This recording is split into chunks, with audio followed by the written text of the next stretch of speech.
Hello, my YouTube audience. I am the Crime Whispers. I know many of you like to drift off to sleep while listening to these stories. So before you close your eyes, I'd love for you to leave a comment telling me where in the world you're listening from, and if you're enjoying tonight's case. Don't forget to like and subscribe. Right, let's get comfortable, relax, and dive into tonight's case story. One where, going back to 2014, to Indianapolis, the largest city in Indiana, a busy, bustling place, home to almost 900,000 people, two of whom were 24-year-old Nathan Benjamin Trapazzano and his wife. Jennifer. Nathan came from a big, close-knit family, the fourth of 5 children. His older brother often said that, even though Nathan was younger, he looked up to him. Nathan excelled in almost everything he set his mind to: academics, music, athletics. He held a black belt in karate and could play both the piano and the violin. Witty, clever, yet humble and gracious. That was Nathan. He earned a place at Ball State University, where he studied Latin, Greek, and classical studies, and it was there he met Jennifer, a nursing student. The two quickly became inseparable. They shared the same morals, values, and strong Catholic faith. Jennifer loved his quirkiness, his intelligence, and the way he always made her laugh, constantly challenging her to push herself in every part of life. Eventually, the couple moved to Indianapolis, where Nathan took a job as a computer programmer at Ivy Tech Community College. Jennifer continued her nursing training, and before long, they received news that changed everything. They were going to be parents. They were overjoyed when they found out they were expecting a little girl, and had already chosen her name, Cecilia Marie. By the end of March 2014, their lives were full of anticipation. Cecilia's due date was just weeks away. Their first wedding anniversary was coming up on May 11th, and a week later would be Nathan's 25th birthday. But the biggest thing on Nathan's mind, and in his heart, was becoming a father. On the morning of April 1st, 2014, Nathan followed a routine he'd recently adopted. Normally, he worked out in the evenings, but he'd started exercising in the mornings so he could spend more time with Jennifer after work that day. He planned an hour-long walk before sunrise, taking the same familiar route he always used. He left quietly while Jennifer was still asleep, carrying his old MP3 player, headphones, and his rosary beads. At around 5:50 a.m., just a short walk from home, a nearby resident heard a loud popping sound. Looking outside, she saw a young man collapse onto the pavement. Crying out for help, she dialed 911 and ran to him. She found Nathan wearing only his jogging pants, his shirt and shoes scattered on the ground. Nearby, she saw a small bullet wound in his stomach, but at first, there wasn't much blood. He was in shock but still conscious, and able to speak within minutes. Police and paramedics arrived, but Nathan's condition deteriorated rapidly. He could no longer speak. Struggling to breathe, they managed to stabilize him enough to rush him into emergency surgery. Meanwhile, around 7 a.m., Jennifer woke to find Nathan still gone. His phone sat on the kitchen counter. But that didn't alarm her. He never took valuables on his walks. Still, something felt wrong. She grabbed her coat and began retracing his usual route. At 7:40 a.m., despite the doctor's best efforts, Nathan Trapazzano de Jennifer was still searching when she turned a corner and saw yellow police tape and a swarm of officers. She told them her husband had gone for a walk and never returned, and that this spot was right along his route. The officers didn't yet know the victim's identity. Nathan had no ID on him, so they couldn't confirm anything. Anxiously, Jennifer showed them a photo of Nathan on her phone. The officers recognized him instantly. They quietly escorted her to a patrol car, where they broke the devastating news. Just 5 weeks from her due date, Jennifer learned the love of her life, and the father of her unborn daughter was gone. A detective later said he had his whole life in front of him, never been in trouble, never been a problem, just minding his own business, doing what anyone should be able to do, taking a morning walk near where Nathan was found. Police recovered several shell casings. The shell casings found at the scene matched a .40 caliber handgun a size investigators said was unusual, and not one they encountered often nearby, stood a tire shop owned by a man named Jesse, who knew Nathan well. Every day, Nathan passed by and gave him a friendly wave after a break-in just a few months earlier. Jesse had installed security cameras that now became a crucial part of the investigation. The footage was grainy and blurred, but it captured the entire incident. Nathan could be seen power walking along the street, unaware that someone was following him. Moments later, the figure broke into a run to catch up. Then, a second person appeared on the footage, seemingly working alongside the first. Only part of the CCTV has ever been released to the public, but what it showed was chilling. At one point, Nathan raised his hands, as though complying with instructions, but the two suspects backed him into the tire shop's parking lot. Moments later, Nathan was shot after he collapsed. The pair fled, one running down the main road, the other bolting in a different direction. A police spokesperson narrated the footage for the media. "You'll see the victim walking here. Then suspect 1 appears, running toward him. Suspect 2 arrives shortly after. Acting as a lookout, the victim has his hands out. He's being told something. They move off screen into this area. That's where the struggle occurs, and the shot is fired. The lookout runs northeast toward 16th Street, while the shooter heads west into the neighborhood. The only eyewitness was the woman who called 911. But by the time she reached Nathan, the attackers were long gone. When officers canvassed the area, they found no shortage of residents willing to talk, but what they heard was disheartening. Many said this kind of violence had sadly become routine in the neighborhood. Gunfire was not uncommon, and several people noted a spike in shootings and murders in recent months. Nathan's friends struggled to make sense of it all. One said, "He was going to be a dad. He was so excited. He was going to be a great dad. Even though I'm older than him, he was ahead of all of us in life. I know he's still around in some way. I'll still talk to him." Police initially considered whether this might have been part of a gang initiation, but their leading theory soon became a botched robbery. Nathan's family found this even harder to accept, because Nathan never carried valuables on his walks. No phone, no wallet, nothing to take. The surveillance footage was enhanced just enough for investigators to identify the clothing worn by the shooter. Still, there was no name. A week later, detectives caught their first real break. They were reviewing other shootings in the area when they learned that, just 18 hours after Nathan's murder, a 16-year-old named Simeon Raheem Adams, known by the street name Red, had been admitted to the hospital in critical condition with a gunshot wound to the neck. Adams had been involved in a confrontation with a man named Eric. Simeon had allegedly fired 3 shots at him, and Eric returned fire in self-defense.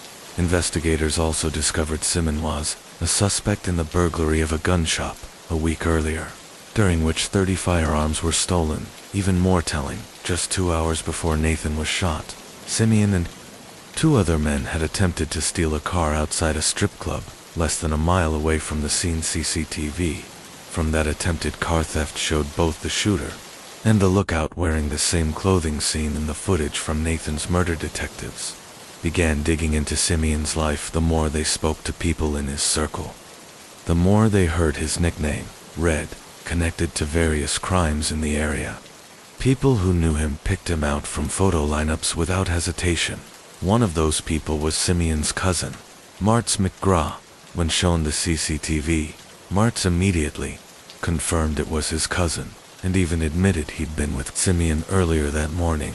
He confirmed Simeon's movements and identified the other man in the footage. According to Martz, Simeon ran up to Nathan and ordered him to stop. He forced Nathan to walk between the tire shop and the strip club, made him take off his shirt, and even though Nathan had his hands in the air, shot him. Another witness told police he had been woken early on April 1st by Simeon banging on his door.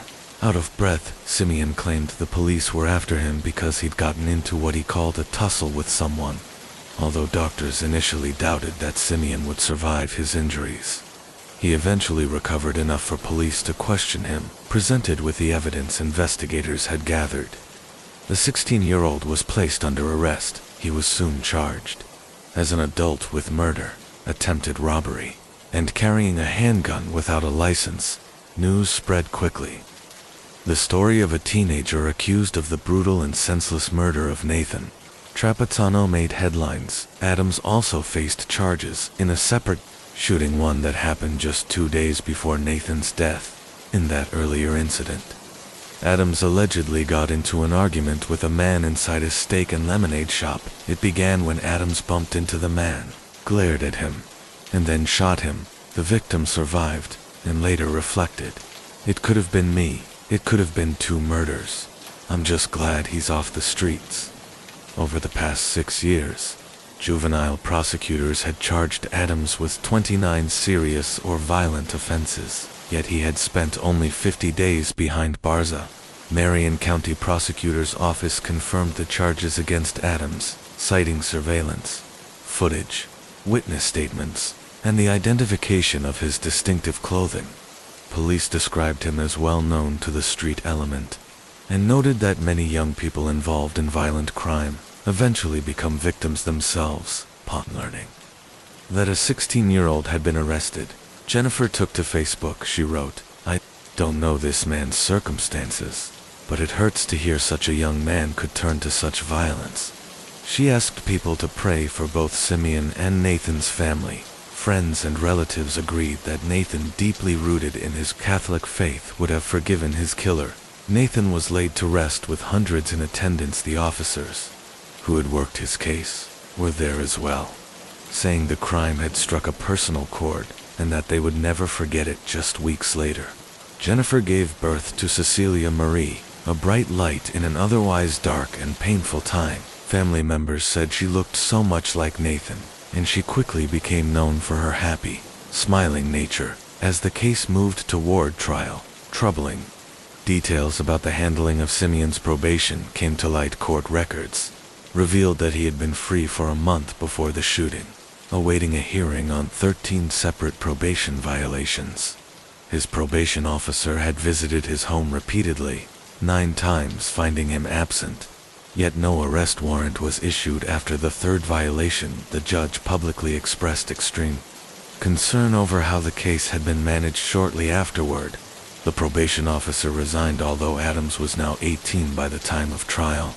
Prosecutors acknowledged that, because he was 16 at the time of the murder, a life sentence would be unlikely. Still, he faced 45 to 65 years if convicted by a jury. Court. Family members sat on both sides. Adams's cousin insisted he was innocent. Prosecutors had also identified a second teenager seen in the surveillance video acting as a lookout. They declined to file charges against him, intending instead to use him as a key witness against Adams. Legal experts explained that someone standing only a few feet away during a murder could be a powerful witness if their account was truthful. In 2015, just over a year after Nathan's death, Simeon Adams pleaded guilty to murder. His defense team pointed to a troubled upbringing, losing his mother to drowning at just 13 months old, a father in and out of prison, and a history of police encounters beginning at age 10. His uncle, who had helped raise him, said, "He used to get into trouble, but I didn't think he was capable of this. I told him not to hang with the wrong people, to stay on the right path. I can't believe he got involved in something like this." Despite the gravity of the case, Adams was often seen in court smiling and laughing at sentencing. The judge asked if he understood the impact of his actions on the Trapattano family. He answered bluntly, "No. MAAM. The judge sentenced him to 55 years in prison as part of a plea agreement, reducing the potential maximum sentence under Indiana law, with credit for good behavior and time served. Adams could be eligible for parole after 27 years, meaning he might be free at 45 years old later. He received an additional 12-year sentence for the earlier shooting that had put him in the hospital. That sentence would be served consecutively. Athen's death had a profound effect on the community. Friends, strangers, and supporters rallied around Jennifer, raising over $170,000 through GoFundMe to help her and Cecilia, displaying remarkable strength. Jennifer graduated with honors from her program just a year after Nathan's murder, and is now a physician's assistant. The Nathan Trapezzano Memorial Foundation was also created, with a mission to provide financial and emotional support to children who have lost a parent each year. They host the Nate Walk, a 5K event in his memory, a tribute to the man whose morning walk turned into a tragedy that touched an entire city. The Nate Walk, held annually in Indianapolis, and Pennsylvania, celebrates Nathan's love for walking while raising funds for the foundation's mission. Participants can also join virtually from anywhere in the world. Ivy Tech Community College, where Nathan had worked, announced it would grant a full 2-year scholarship to Cecilia if she ever chose to attend. Jennifer's life had been transformed in 2 powerful ways, first by the tragedy of April 1st, and then by the joy of becoming a mother. Speaking about her daughter's upcoming 1st birthday, she said, "It's completely changed my world. Any mom can tell you that once you have a child, you can't be selfish anymore. Your life belongs to them. My heart is still broken, and there are days I don't have the energy. I wish I did. But I give her as much love as I can. She's my joy. There are moments I'm sad because Nate isn't here with us, but I know he's watching over us. He wouldn't want me to be sad." Jennifer admitted that time seemed to both stand still and race ahead on the difficult days with Cecilia. She would find herself asking Nathan for advice. She still kept a voicemail from him, dated March 31st, 2014, and had listened to it countless times. "His voice sounds so familiar, like it was just yesterday." She said, "I miss him. I miss everything about him. Sometimes it feels like he's only been gone for 10 seconds, and other times it feels like 100 years story too. These are amongst the very worst crimes to ever come before the High Court of Justiciary." The prosecutor said, "This is probably one of the most horrific cases my team and I have dealt with. The National Crime Agency called it a once-in-a-generation crime, and I sincerely hope no one ever has to see something like this again." Benolan Eno, originally from the Philippines, was well-loved, down, and deeply devoted to her family. Her sister Shella said she couldn't imagine anyone disliking her, determined to further her education. Benolan was supported financially by Shella and their father Benedicto. She was described as intelligent, kind, beautiful, and dependable, someone who fiercely protected her younger brother from bullies. In 2015, Benolan met a British man named Lexington Burke on a dating website. Their relationship grew, and after he traveled to the Philippines to visit her, the two were married in a large ceremony in Samar on July 28, 2018. A month later, they welcomed their first child, Jellica, and by the time of her 1st birthday, the family had relocated to the United Kingdom. It was Benolan's first time leaving the Philippines, and she arrived hopeful about the future. She worked hard in the UK, sending money home to help her family. Sadly, by the end of 2020, her marriage had broken down, and she moved into emergency accommodation, a first-floor flat in Kingswood, just outside Bristol. Despite the challenges, she made friends through her sheltered housing in groups like Mums in Bath, whose members regularly helped her with food, supplies, and companionship. After their separation, Benolan and Lexington agreed to shared custody arrangements for Jellica, but toward the end of February 2021, Lexington became increasingly worried when his calls and texts went unanswered. He even left a note through her letterbox with no reply. Social workers also reached out to him, concerned that Benolan had missed an important appointment. This was completely unlike her, when neither Benolan, Jellica, nor another child, a 7-year-old girl referred to here as Jane Doe to protect her identity, could be reached. They were reported missing on March 1. STV investigation quickly turned up a lead. CCTV footage showed a car traveling into Gloucestershire around the time they were last seen. Before heading north across the Scottish border, the driver was identified as Andrew Innes from Dundee, who had traveled to pick them up. Shella, who spoke to her sister regularly despite the time difference, recalled their last conversation on February 18th during a video call. Benolan was in Andrew's car. Shella asked to see him, and her sister briefly turned the camera to show Andrew driving. There were no overnight bags. This didn't look like a long trip. Just days later, Shella became alarmed when her messages to Benolan went unanswered on February 20th. She texted Andrew directly, "Hi, hello sir, what happened to my sister?" The next day, Andrew replied, "It's a bit of a long story, but don't worry, she's perfectly fine." When Shella pressed for details, he claimed he had met Benolan on a dating website, visited her, and later dropped her off at a cafe in Glasgow with another man she had met online. He alleged that Benolan had wanted to hide because Lexington was trying to get custody of Jellica and have her deported. He even said he advised her to get rid of her phone, desperate for reassurance. Shella asked if her sister was alive. Andrew dodged the question, responding, "Scotland is a very peaceful country. We don't have much crime at all. Please try not to worry. I'm sure your sister is perfectly safe." 4 days later, he messaged again, claiming the other gentleman from the cafe told him they were settling into their new routine very well, and that Benolan was happy to have found someone nice. She said she was relieved her baby wouldn't be taken from her. Andrew said he wanted to draw a line under this and would wipe his devices, not only to protect myself, but also to protect her, so the police can't find her if they search my house.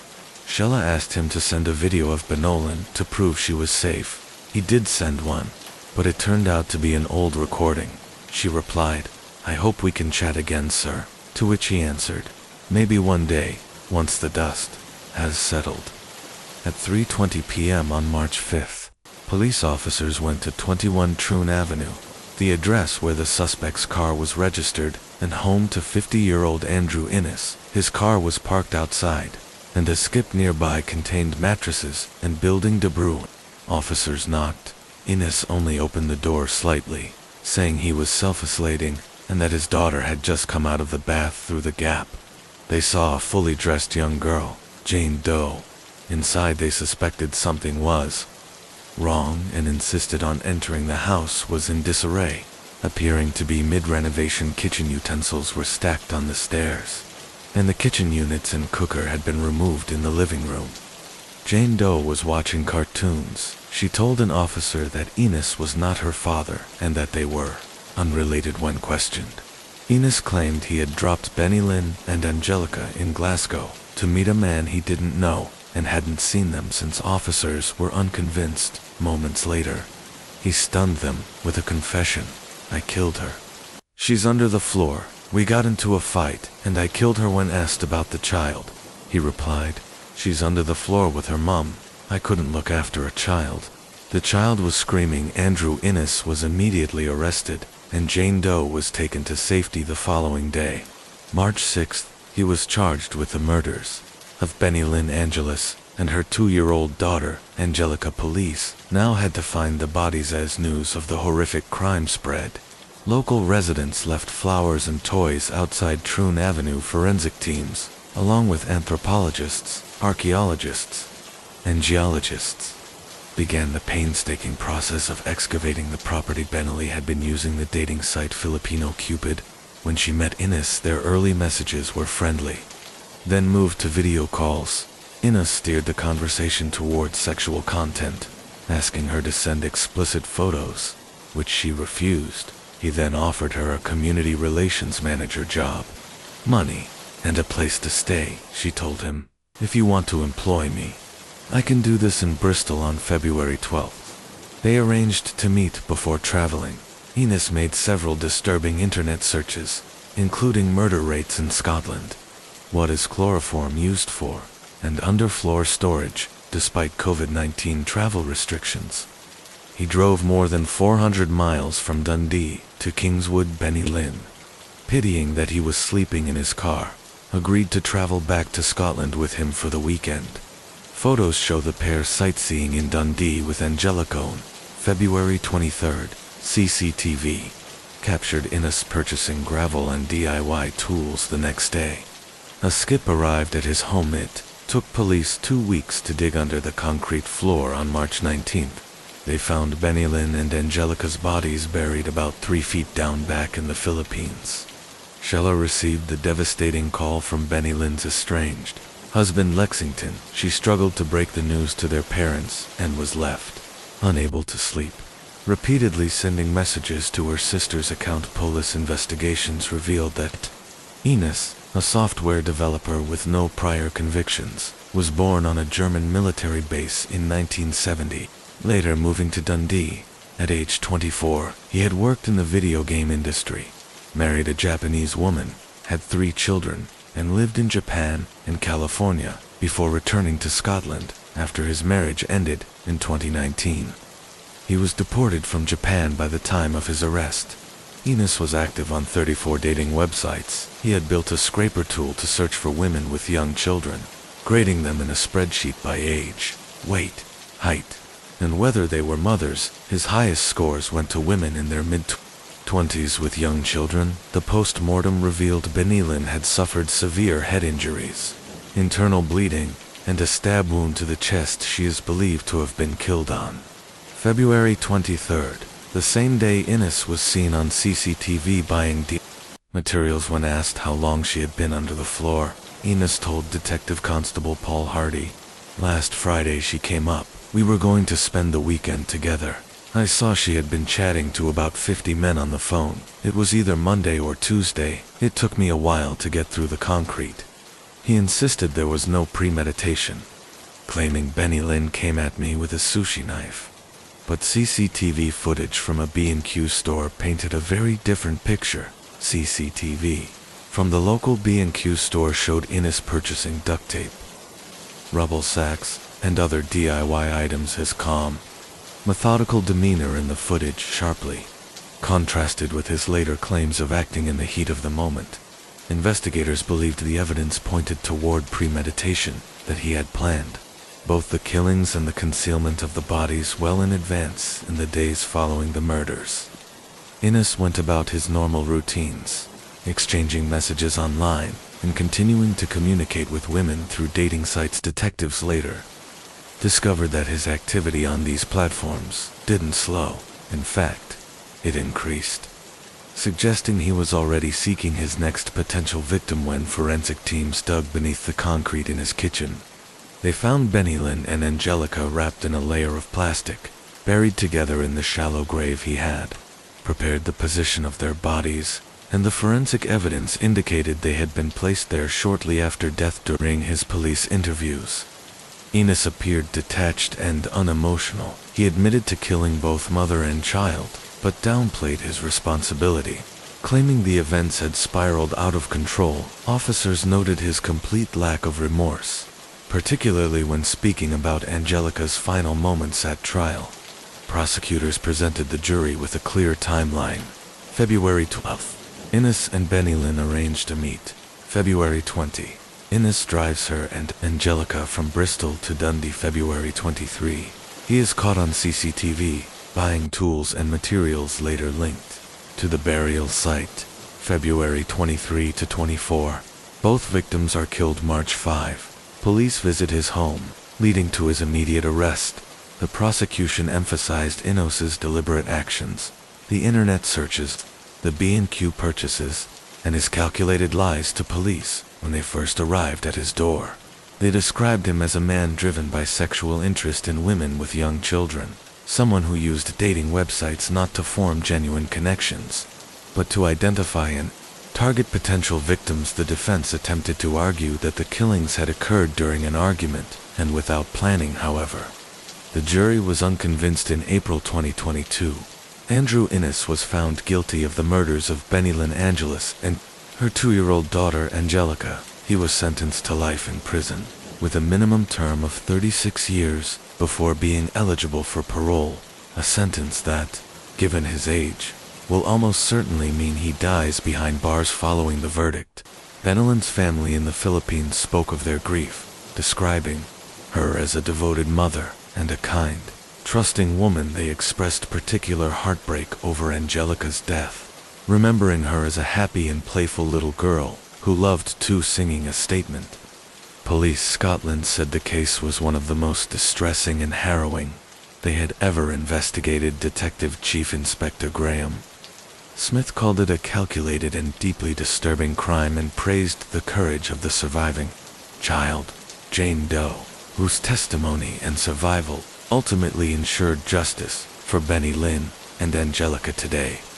Flowers and toys still occasionally appear outside 21 Troon Avenue. A quiet reminder of the mother and daughter who never came home after Enos's conviction.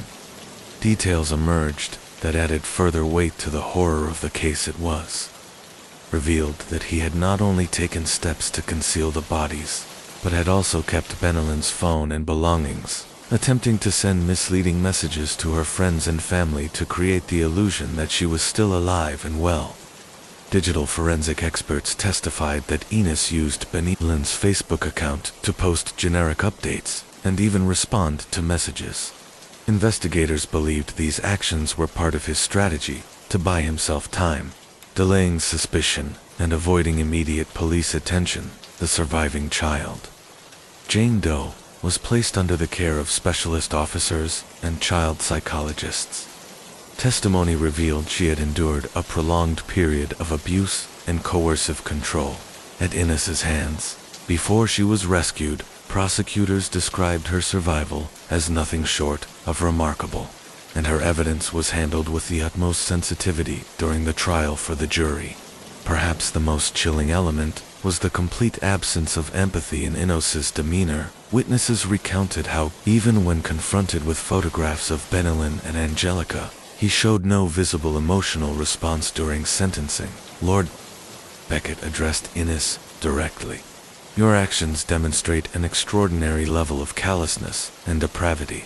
You took the lives of a young mother and her innocent child, and in doing so inflicted pain and suffering on a scale most cannot comprehend. Society must be protected from you for the remainder of your natural life outside the court. Detective Chief Inspector Graham Smith told reporters that the investigation had been meticulously coordinated between Scottish and English police forces, forensic teams, and international agencies due to the victim's Filipino citizenship. He reiterated that cases like this underline the dangers of online grooming and predatory behavior. Benoni's sister, speaking from Cebu, said the family still struggles to accept the loss. They had held out hope for weeks that Benelyn and Angelica might be found alive. Never imagining the truth, we will never understand why someone could do this, she said through tears. In the years since the murders, community groups and women's safety advocates in both Scotland and the Philippines have used Benelyn's case as a rallying point for stronger safeguards in online dating and better monitoring of individuals with histories of predatory behaviors. For the house on Troon Avenue, it was eventually sold, but for many in Dundee, its past remains impossible to forget. Neighbors say they still recall the sight of police tents and forensic officers working day and night to recover evidence. The story of Benelyn, Angelus, and Angelica is one that remains deeply etched in the memory of all who followed it, not only because of the brutality of the crime, but because it was a tragedy that could have been prevented if the warning signs had been caught earlier. It is a stark reminder that behind every online profile could be someone hiding intentions far darker than they seem. At a hardware store on King's Cross Road in Dundee, Andrew Innes purchased the hammer that he would later use to kill Benelyn. Initially, he claimed her death was the result of self-defense, that he feared for his life, but his story soon shifted. He later said he had been experiencing an auditory hallucination. At the time, investigators believed the truth was far more brutal. As Benelyn stood in the kitchen preparing food, Enos suddenly attacked, striking her repeatedly in the head with the hammer. He then went to his office, retrieved a long-bladed knife, which he referred to as a samurai sword, and returned to stab her. He also bludgeoned her with the handle of the blade, and struck her again with the hammer. All of this happened in full view of 7-year-old Jane Dunis. Then wrapped Benelyn's body in a rubble sack, tarpaulin, and a blanket, before concealing her under the kitchen floor. Over the next 2 to 3 days, he kept her toddler Angelica alive, subjecting her to sexual abuse. He eventually killed her by applying pressure to her neck and mouth. Her naked body was wrapped in rubble sacks and placed alongside her mother beneath the floorboards. Innes later told police she wanted her mother and it seemed logical to me to put her with her mom. Forensic evidence later confirmed his DNA on Jellica's body, and DNA from both the child and Innes was found on a condom in a bin at the house after the murders. Innes told Jane Doe that Benelin and Jellica were in hospital, which was why they were not around officers who interviewed him, described his demeanor as self-pitying, with no sign of remorse when police spoke to Jane Doe. She recounted what she had seen. She described Innes having a heavy hammer and said he put it in Benelin's head. She tried to call the police but couldn't speak. She also recalled that when Jellica was killed, they had been playing hide-and-seek. I don't know where, I just know looking in the bathroom, and he shut the door on me. Andrew shut the door at me, so it must be in the bathroom. I should have saved them, but I couldn't because I didn't know what was happening during her captivity. Jane Doe was subjected to repeated rape and sexual assaults. She told investigators that Innes would handcuff and gag her, then give her money afterwards, once handing her to 10-pound notes. She also described being locked inside the house.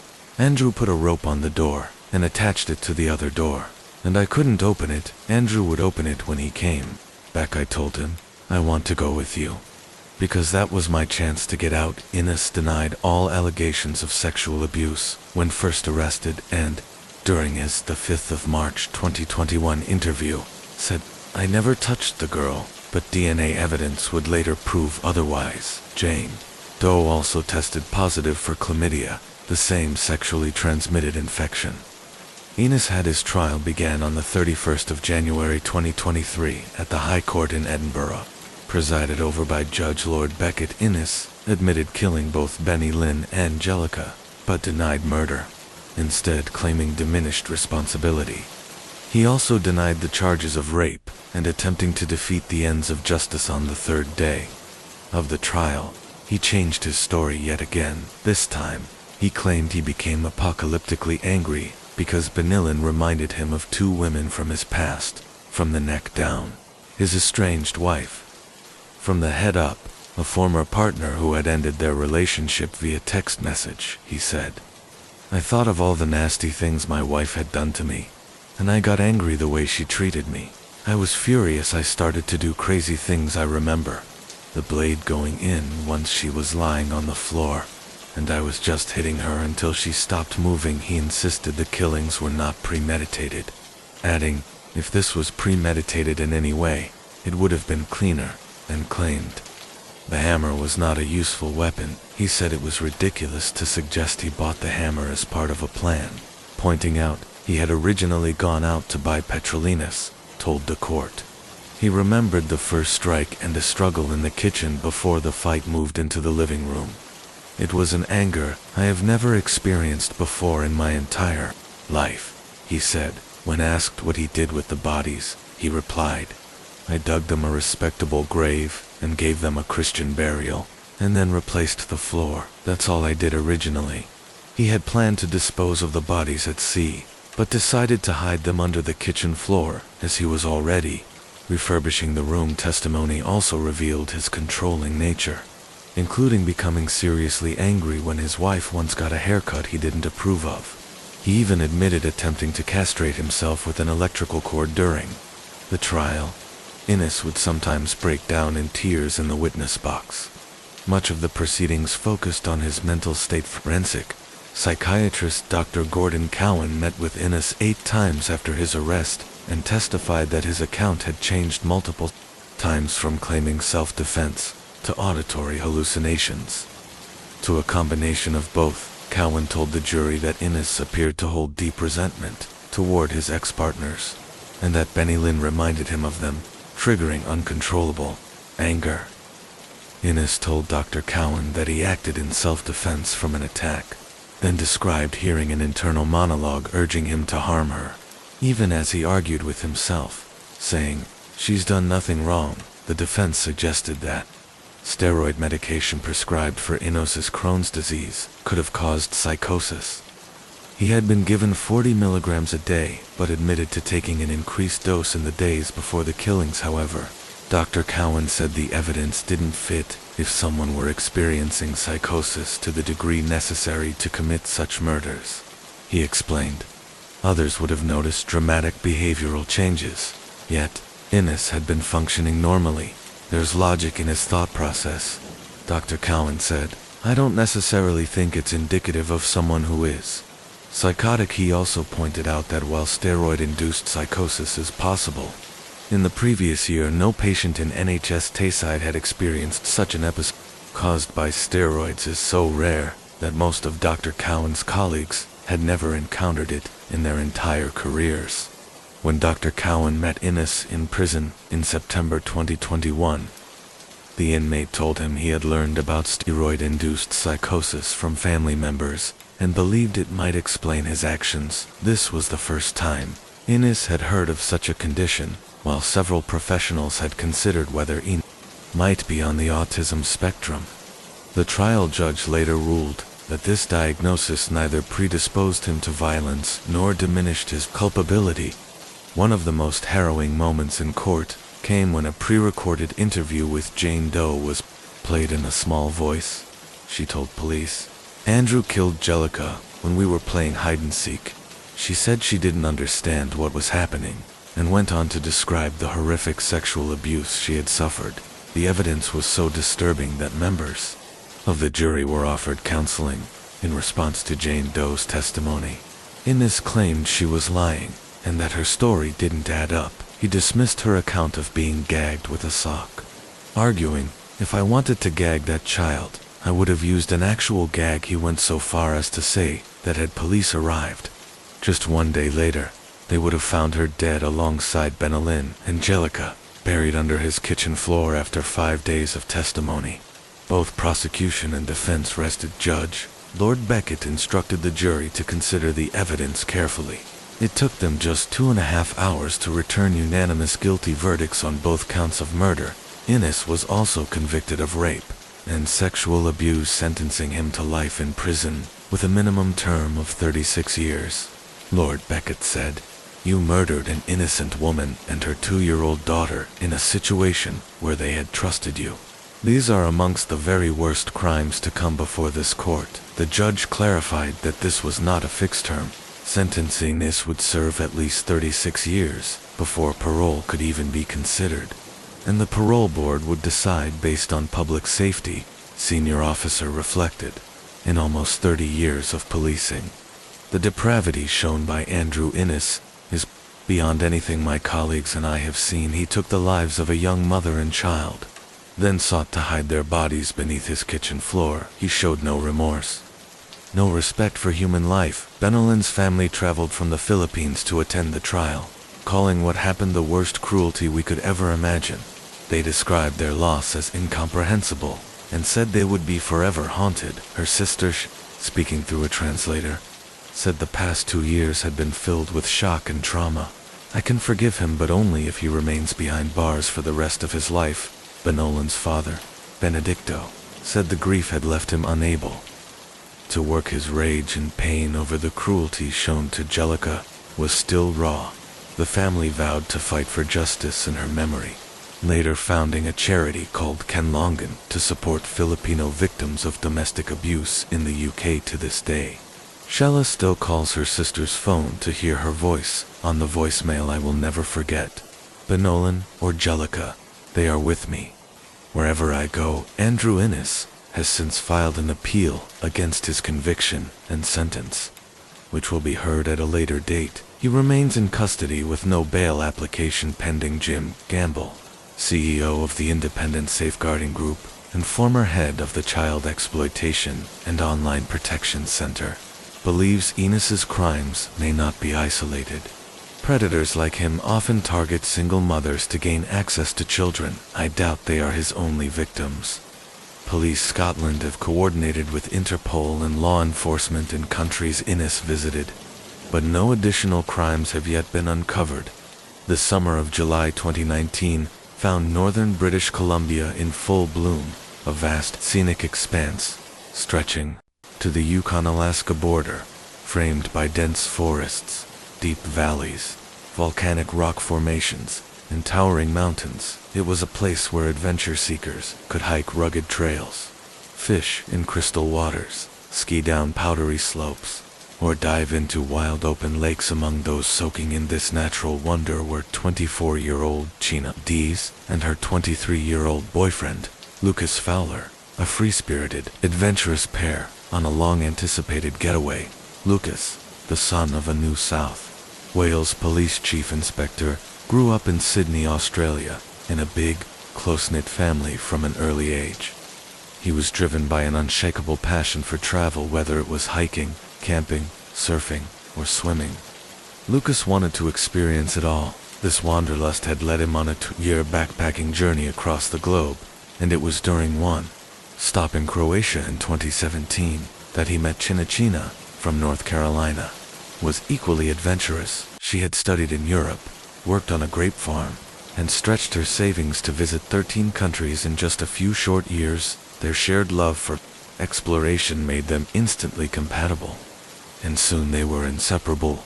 Both families adored the relationship, recognizing that the bond between China and Lucas had the makings of a lifelong partnership. Lucas's father, Stephen, later reflected, "The day she stole Lucas's heart, she became part of the family. We were so happy he'd found his life partner, despite living thousands of miles apart." The couple stayed connected, talking for hours on the phone, reminiscing about their past adventures, and planning future ones. In just 2 years, they had traveled together through Central and South America, Japan, and Southeast Asia. At Christmas, China spent the holidays in the US with her family before Lucas headed to work on a ranch in British Columbia. The long-distance gap between them was now less intimidating, and in the summer of 2019, they made plans for an epic Canadian road trip, their final destination, Alaska. Lucas worked on restoring his beloved 1986 blue Chevrolet minivan for the journey, and soon, the couple was off, ready to spend their days doing what they loved most, traveling side by side. On the evening of July 13th, they stopped at a gas station in Fort Nelson, British Columbia. Surveillance footage captured them smiling, embracing, and laughing, the picture of contentment after filling up the van and cleaning the windows. They drove away. China sent her mother, Sheila, a final text. "We won't have Wi-Fi for a while, so don't worry, I love you." The next day, their trip took an unexpected turn. The van broke down along the Alaska Highway, a scenic but remote route near the popular Liard River hot springs. Passing tourist Charles noticed their trouble and stopped to help. Lucas was upbeat, assuring him they could manage on their own and, if necessary, call for a tow truck. The next morning, when they had phone service, Charles, camping just 3 miles away, promised to check in again the next day. Later that night, around 11:30 p.m., a road maintenance worker spotted the couple still stranded. This time, they were speaking with a bearded man, and the exchange appeared tense. The worker, uneasy, decided not to stop, saying later, "If you just get a bad feeling, you don't stop." She recalled both right-hand doors of the van being open, and thought the man might have come from a nearby gray vehicle, though she couldn't be certain. At 6:20 a.m. on July 15th, a truck driver traveling along Highway 97 spotted something alarming in the ditch ahead. As he got closer, the horrific reality came into view. The bodies of China and Lucas lay face down about 10 feet from their van and 15 feet apart from each other, cold to the touch.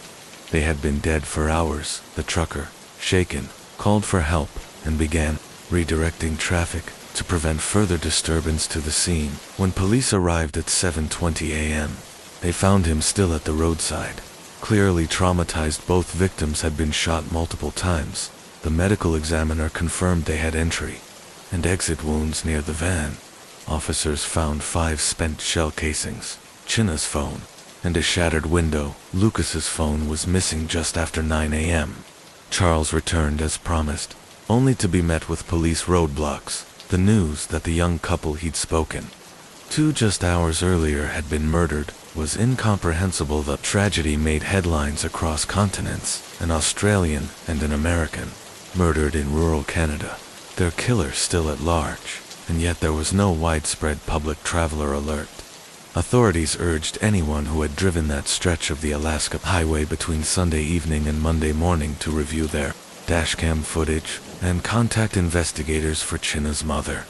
The loss was impossible to process. It doesn't add up. We'll never have full closure. It's going to hurt for the rest of our lives. Lucas's father, a seasoned police officer, found himself on the other side of an investigation, now pleading for answers as a grieving parent.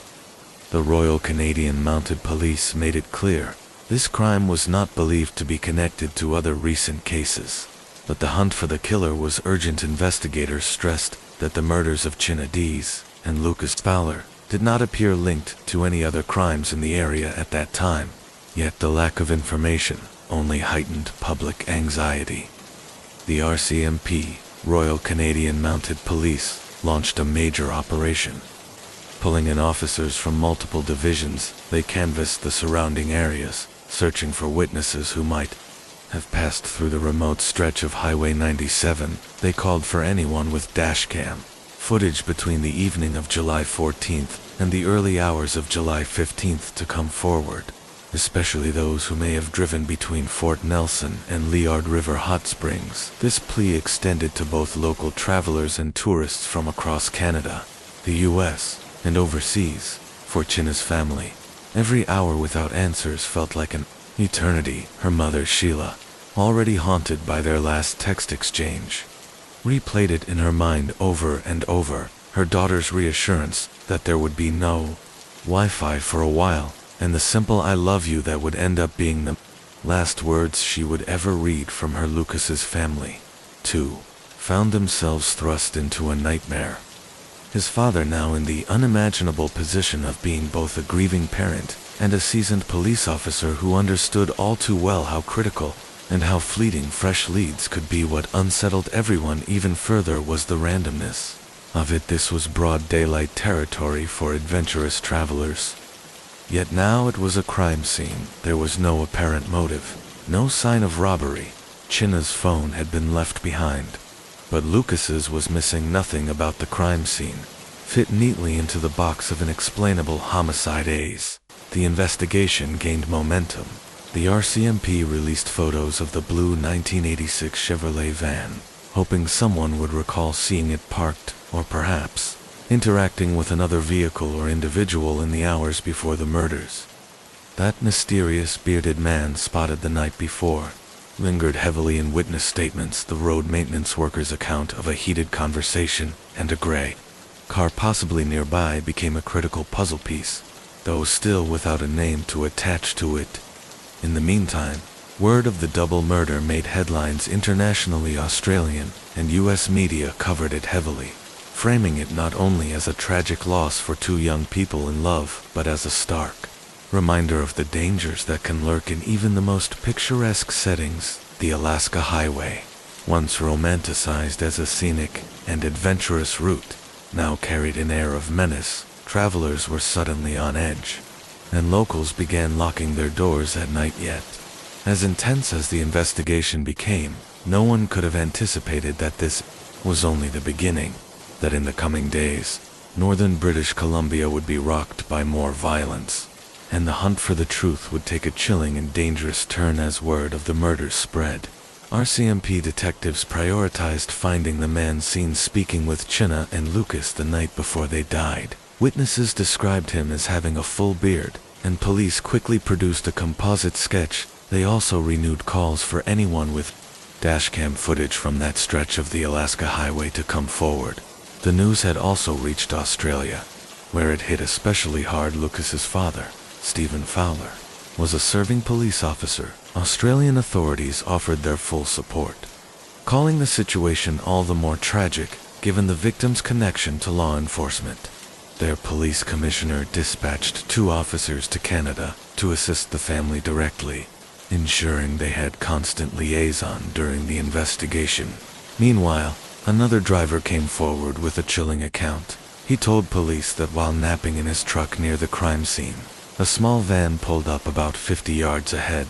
A man stepped out of the passenger side, holding a rifle in what the witness described as a hunting stance. The truck then began creeping toward him, fearing for his life. He floored the accelerator and sped away. He never saw the man's face, and wasn't about to turn around for a better look at this point.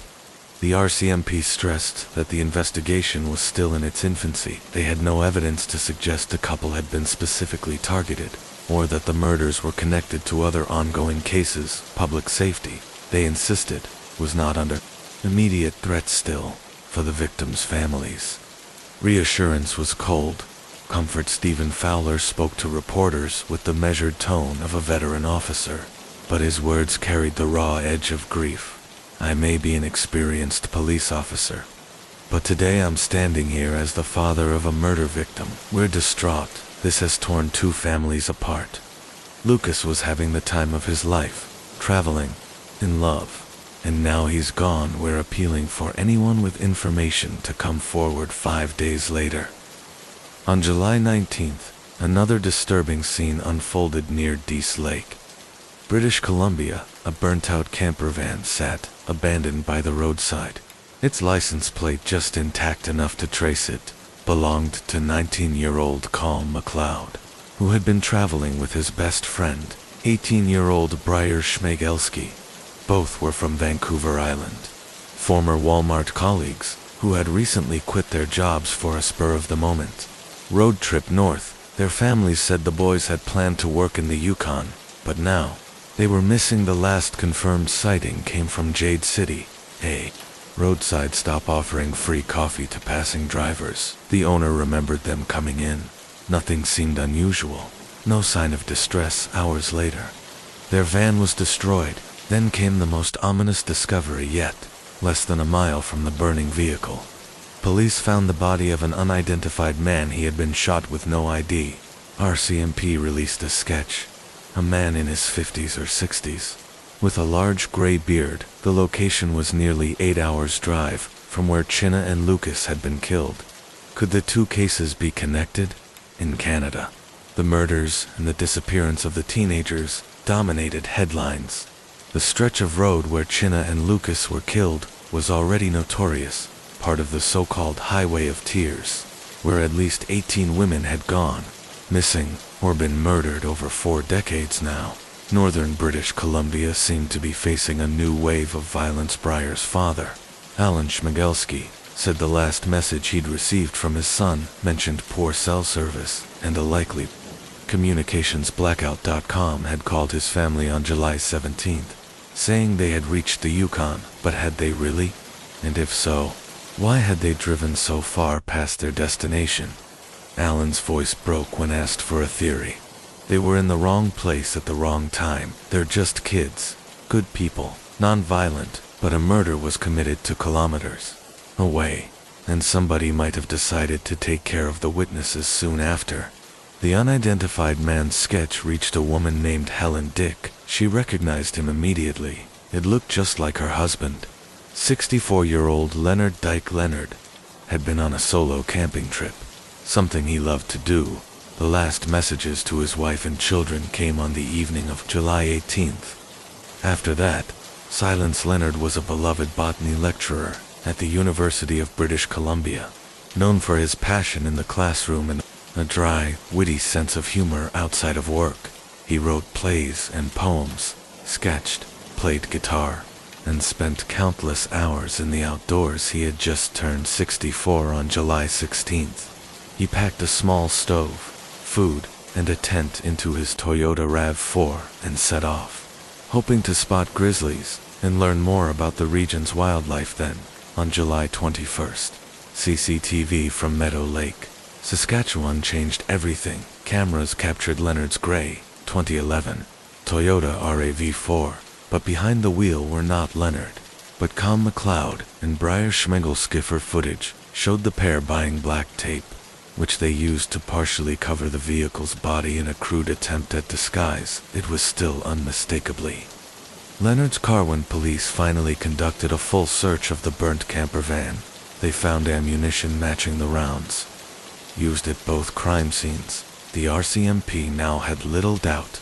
The murders of Chinna and Lucas, the killing of Leonard Dyke, and the disappearance of Colm and Briar were all connected. By July 23rd, the RCMP made a decisive and shocking move. Colm MacLeod and Briar Schmegelski, once described as missing persons, were now officially Suspects in 3 homicides.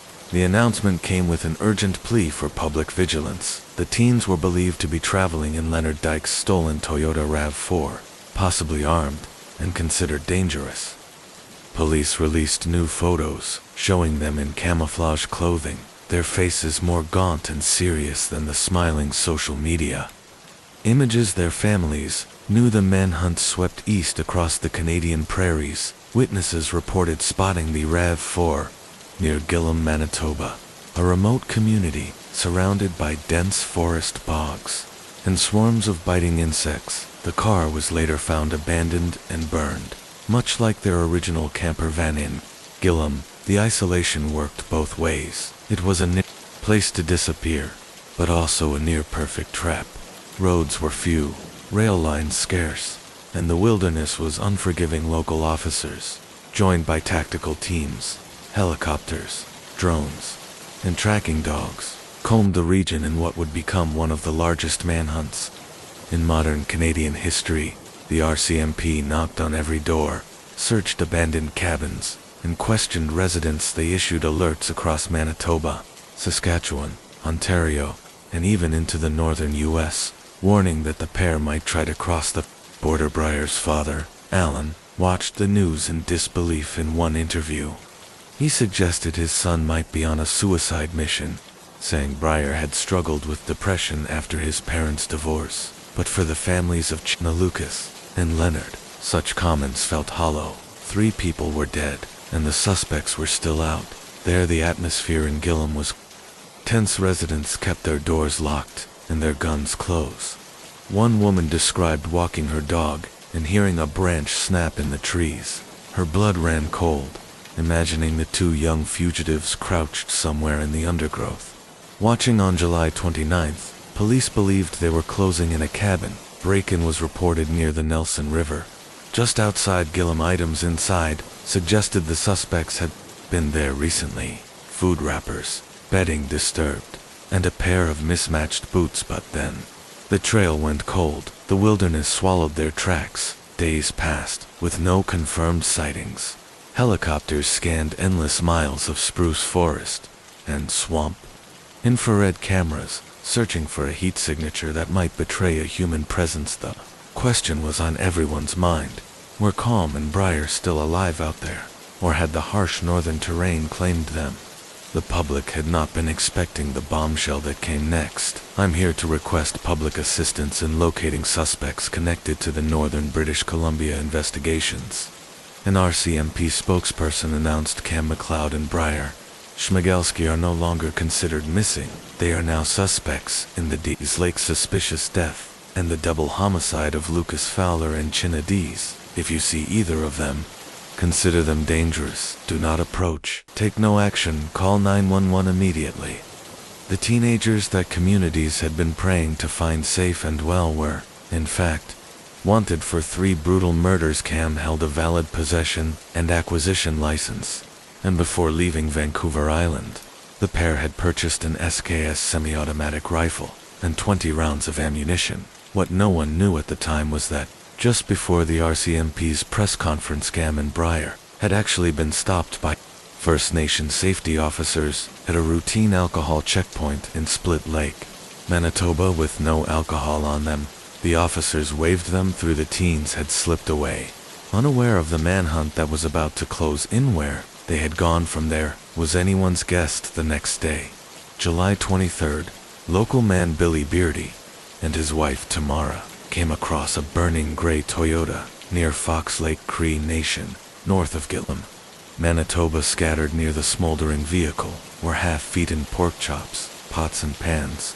orange peels, keys, matches, and assorted tools. The license plate matched Leonard Dick's car. DNA testing would confirm Helen Dick's worst fear. Her husband was indeed the 3rd victim. Murder charges were filed against Cam McLeod and Breyer Schmigelski for Leonard's death, and 2 days later, arrest warrants were issued in the murders of China and Lucas, as well. The hunt, which had spanned nearly 2,000 miles across 3 provinces, now zeroed in on the tiny town of Gillam, with a population under 1,500 and only a single road in and out. It became RCMP headquarters. Police urged residents to lock doors day and night, and only leave home if absolutely necessary. Search teams swept the surrounding wilderness in meticulous grids. Back in the news, Briar's father Alan was stunned. My heart just sank, I told myself. There's got to be a mistake. Cam's girlfriend also came forward, telling police that on July 13th, he had sent her an unsettling text. He wouldn't be coming home. No further explanation. In Glim, the police presence was unlike anything the town had seen. Hundreds of officers patrolling around the clock. Billy Beardy, whose own community of Fox Lake lacked even streetlights, found it surreal to see such force deployed here. By late July, RCMP announced a phased withdrawal after a week of intense searching. They had covered nearly 4,000 square miles, chased down more than 1,000 tips, and knocked on over 500 doors, including those of the suspects' parents. The effort involved drones, helicopters, military units, crisis negotiators, K-9 teams, and local volunteers. Lunch Migalski believed his son was spiraling mentally. They're going to go out in a blaze of glory. Trust me, that's what they're going to do. Just as resources began to be scaled back, 2 fresh tips reignited hope. Members of the Bear Clan Patrol, a First Nations neighborhood watch group, reported seeing 2 tall, thin figures digging near a landfill in York, landing roughly 80 miles from the search zone. The men bolted into the woods when spotted. If the suspects had truly made it that far undetected, the mayor of Gillam admitted, I'd almost be impressed. It would be nearly impossible, but after a day-long search, RCMP concluded the sighting couldn't be confirmed. Still, tactical units, emergency response teams, and police dog squads remained on alert. Residents stayed on edge, desperate for the ordeal to end. Billy Beardy had now become an essential part of the RCMP's search effort. His deep knowledge of the terrain proved invaluable. Retracing the Nelson River by boat, searchers discovered Cam's backpack containing a box of ammunition, his wallet, and clothing. They also recovered a toiletry bag belonging to Leonard Dick and a sleeping bag. Billy noted that the river's swift currents and choppy swells meant the items hadn't simply floated there, they'd been deliberately dumped. The discovery suggested the fugitives were still traveling on foot, but slowing down. They were shedding weight, hungry, and likely exhausted. The land itself was working against them. Sweltering heat, swarms of insects, dense swamps that could swallow a person whole, and the ever-present threat of bears. If you go into some of these parts without help or knowledge, Billy began trailing off because the truth was obvious. Place. In those final moments, the victims' families were left to fill in the blanks with their own painful theories, each one more tormenting than the last. For some, it was easier to believe it had been random chance. For others, the idea that their loved one had been deliberately targeted was the more haunting truth. In the end, the RCMP closed the case, officially ruling that the 2 young men had acted entirely on their own. But closure, as everyone knew, was something the official record could never provide. Alan, Briar's father, spent his days replaying conversations he had had with his son, wondering which were normal teenage angst and which had been early warnings he'd missed. Helen, Leonard's widow, described the years since as a blur, a hollow echo of the life she once had. The families of all 3 victims still speak of them in the present tense sometimes, as if doing so can hold them in the world a little longer. The small riverside spot where Cam and Briar's bodies were found has since become overgrown again. Reclaimed by the Manitoba wilderness, the raven that had first drawn Billy's attention is long gone. Yet, in a way, it has become an unspoken symbol in the community, a silent witness to the end of a nightmare. The unanswered questions remain heavy in the air. Why them? Why then? And what truly went through the minds of 2 young men as they traversed nearly 2,000 miles, leaving a trail of death behind them? Perhaps the most haunting truth is that the real answers may have been lost forever in those dense, cold bushes along the Nelson River. Was a real-life confession from a man who had been operating under the radar, killing with mechanical precision and an unsettling sense of pride. The photographs inside the package were chilling. They showed various stages of his process, the victims before death, during their final moments, and in some cases, the aftermath. Acid-filled blue drums, makeshift vats in dimly lit rooms, and the remains of clothing and shoes that the acid could not dissolve. Jamil Chishti, the crime reporter, felt his stomach churn as he shuffled through the pictures. This wasn't a bluff. Whoever had sent this was either deeply disturbed or documenting something that had truly happened. He wasted no time in calling the Lahore police, and within the hour, the same deputy superintendent, Tariq Kambo, was dispatched to investigate again this time. They were not going to walk away when they arrived at 16B Ravi Road for the second time.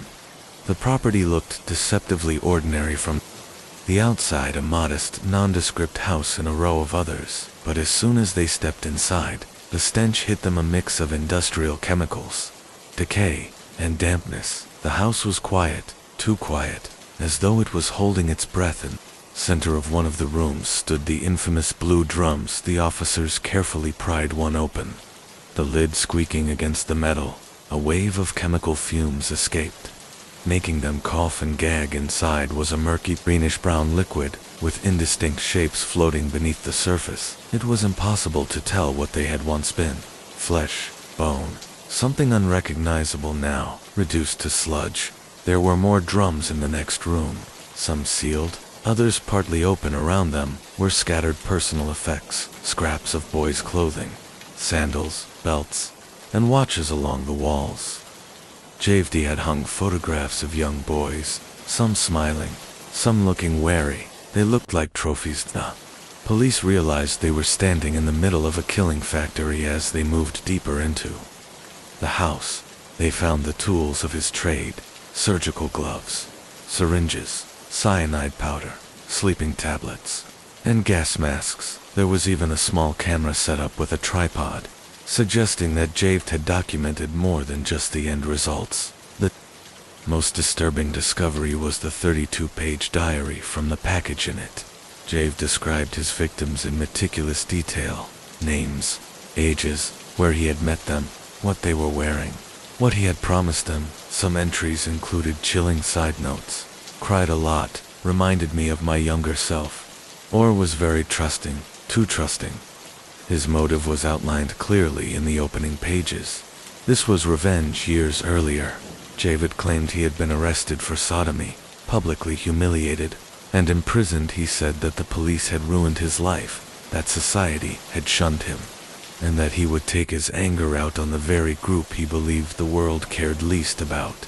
Runaway boys, they threw me away, he wrote, so I will throw their children away. It was calculated, systematic, and terrifying.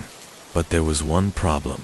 Javed Iqbal was nowhere to be found. The house was empty, and it looked like he had slipped away, just in time. If you'd like, I can continue with how the nationwide manhunt unfolded, and the shocking way he turned himself in was the genuine confession of a man who had committed atrocities unlike anything Pakistan had ever seen.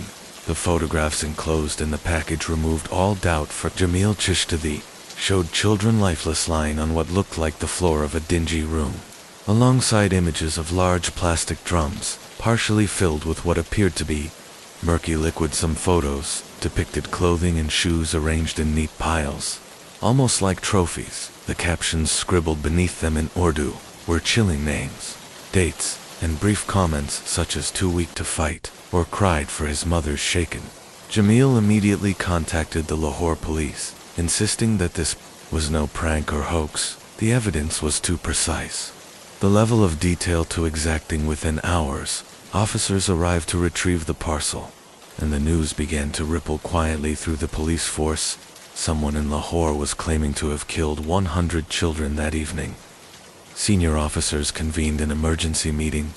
They reviewed the diary, the photographs, and the list of names. Many of the names were already familiar: boys who had been reported missing over the past 2 years. They had vanished from the streets, bazaars, and bus stations, almost all of them poor, homeless, and without family to advocate for them.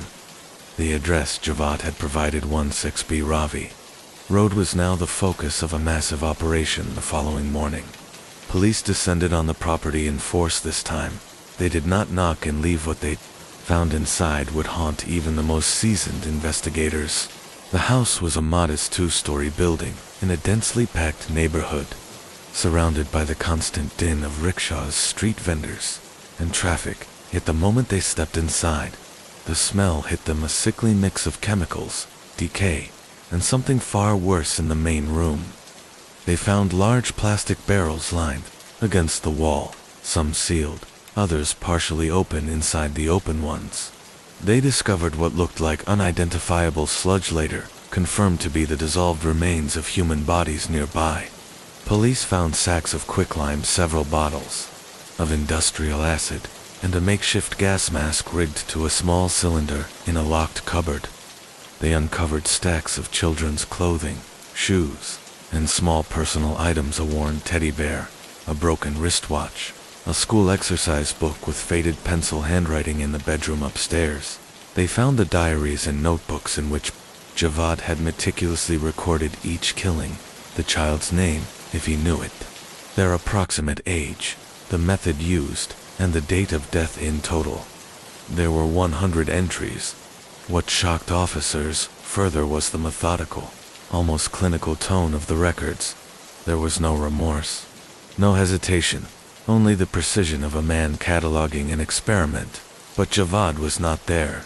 He had vanished. A manhunt began immediately. The story broke across Pakistan within days, triggering mass outrage and panicked parents clutched their children tighter. Journalists swarmed Lahore. Politicians vowed swift justice. For nearly 3 weeks, Javad eluded capture. Rumors placed him everywhere from Karachi to Peshawar. Some believed he had fled the country. Others thought he was hiding in plain sight. Then, on December 30th, 1999, Javad and his 2 alleged accomplices walked into the offices of a newspaper in Lahore.com and composed. Javad reportedly told the staff, "I am the man you are looking for. I will tell you everything." The police were called immediately, and Javad was arrested without resistance in custody. He gave a chilling confession. He claimed his motive was revenge against the police and the justice system. Years earlier, he said, he had been falsely accused and imprisoned for a sexual offense against 2 young boys while in prison. He claimed to have been humiliated and beaten upon his release. He vowed to kill 100 boys to balance the scales for what had been done to him. He admitted that he targeted boys from the streets, runaways, beggars, and laborers. Because they were the easiest prey, he would lure them to his house with promises of shelter or money, give them sleeping pills and juice, and then kill them, usually with cyanide. Afterward, he would dissolve their bodies in acid and dump the liquid into a nearby river or sewer. The trial that followed was one of the most sensational in Pakistan's history. Crowds gathered outside the court. The press covered every word, every development. Public fury was so intense that security had to be doubled to prevent lynching attempts. When the verdict was delivered in 2001, the judge ordered a punishment that mirrored Javad's crimes. He was to be strangled to death in front of the parents of his victims, his body cut into 100 pieces and dissolved in acid. But the sentence was never carried out. On October 9, 2001, just 2 years after his arrest, Javad, Iqbal and his accomplice were found dead in their cells at Katlak Pat. Jail officials ruled the deaths as suicide by hanging, though rumors persisted that they had been murdered by fellow inmates or even by prison guards. Many saw this as an unsatisfying end, denying the victims' families the justice they had been promised. To this day, the name Javad Iqbal remains synonymous with horror in Pakistan, and his crimes are remembered as a grim reminder of how the most vulnerable can fall prey to the darkest of human impulses. Javed wasted no time. He went straight to 16B Ravi Road with one of his colleagues, the address mentioned in the disturbing letter. Scaling the wall and jumping over, they found the property abandoned and padlocked. Once inside, the scene was chilling. Clothes and shoes were piled in corners. Sleeping pills lay scattered among children's board games. Several blue plastic barrels stood around the room, exactly as the letter had described. A strange, pungent odor clung to the air. Pinned to the walls were cards detailing alleged victims and how they were killed. On one, Jave declared himself a kind of vigilante, accusing the government of failing to protect society. This area has become a breeding ground for crime. Runaway children come here, learn murder, theft, pickpocketing, and immoral acts. If the government can't stop this, ordinary people must. I did. Another card read chillingly. The 5 sacks in the corner contain the clothes of 100 victims. The remaining 3 sacks hold 85 pairs of shoes belonging to them. One final note was even more macabre. The bodies in this house have not been disposed of, so that the authorities will find them after my suicide. I will jump into the river Ravi when they opened one of the barrels. The horror became undeniable. Inside, submerged in a strange liquid, were human remains. The Daily Jang newspaper wasted no time. On December 3rd, they ran a front-page story with the shocking headline, "Claim of Murder of 100 Kids." They published photos and names of 57 missing boys. Now feared dead parents collapsed into grief as they recognized their children's clothes among the evidence. Tests later revealed the barrels contained a deadly mix of sulfuric and hydrochloric acid to dissolve bodies. Police had the confession, the crime scene, and remains, but no suspect. Javed Iqbal was on the run, sparking the largest manhunt Pakistan had ever seen. 2 men were soon arrested for trying to cash Javed's checks. They admitted to being involved in sexual assaults on some of the boys. Another man, Ishaq Billah, accused of selling Javed the acid, was taken into custody on December 7th during questioning at CIA headquarters in Lahore. Ishaq plunged from a 3rd-floor window, dying instantly. Witnesses noted he wasn't wearing handcuffs, and a post-mortem later suggested force had been used. 3 officers were arrested, and 2 senior officials were transferred. Police scoured the river Ravi for Javed's body, fearing he'd followed through with his suicide threat, but nothing turned up. Then, on December 29, 1999, Javed Iqbal calmly walked into the offices of Daily Jang and announced, "I am Javed Iqbal, killer of 100 children. I hate this world. I am not ashamed. I am ready to die. I have no regrets. I could have killed 500, but I made a pledge for 100, and I never break my word." For over an hour, he spoke with stunned journalists, detailing the murders and disposal methods. He claimed the only victim in the story was himself, blaming police corruption, prison abuse, and systemic injustice for shaping who he became. Authorities surrounded the building with over 100 soldiers before taking him into custody. As investigators dug into his past, they discovered Javed had been born the 6th child in a wealthy family, with 4 sisters and 5 brothers. His father was a successful businessman who, along with his wife, spoiled and idolized their son, constantly praising his intelligence and brilliance above his siblings. Even in childhood, Javed displayed troubling signs. He was violent, attacked other children, and killed animals, his brother recalled. As a boy, he was violent and eccentric. Sometimes he would wake us all at night, make us line up, and march behind him like something had possessed him. I really think he was possessed. If Javed wanted something and his father refused, he would threaten self-harm until he got his way. After finishing at Islamia High School, he attended his college. His father bankrolled his ventures, setting him up with an engineering business, to develop and a steel recasting factory. He often hired young boys to work for low wages. In 1983, after years of refusing arranged marriage, Javed abruptly announced he was marrying a woman of his own choosing, the older sister of one of the boys he knew. Some claimed this was a manipulative move to keep the boy close to him. The marriage produced a daughter, but Javed's violence escalated. He assaulted the son of a respected local figure, and the case quickly gained attention to the police because the victim's father was influential. The matter quickly escalated. Javed was arrested, but his family's wealth and connections helped secure his release after just a short time in custody. It was an early example of a pattern that would follow him throughout his life, no matter the severity of his actions. He seemed to slip through the cracks of justice, emerging unpunished, and emboldened. The marriage, unsurprisingly, did not last long. His wife left him, taking their daughter with her friends and neighbors. Recalled how bitter and vindictive he became afterward, blaming not himself, but the world for his personal failures. It was during this period that he began openly expressing resentment toward society, especially toward the authorities. By the late 1980s, Javed's behavior grew more erratic. He was arrested, again this time accused of sexually assaulting 2 young boys, though the allegations were serious. The case was dismissed when the victims' families withdrew their complaints. Rumors swirled that the families had been paid off or threatened into silence. This incident only seemed to deepen his hatred for the legal system, which he later claimed was corrupt and ineffective. In the years that followed, his criminal activities became more calculated.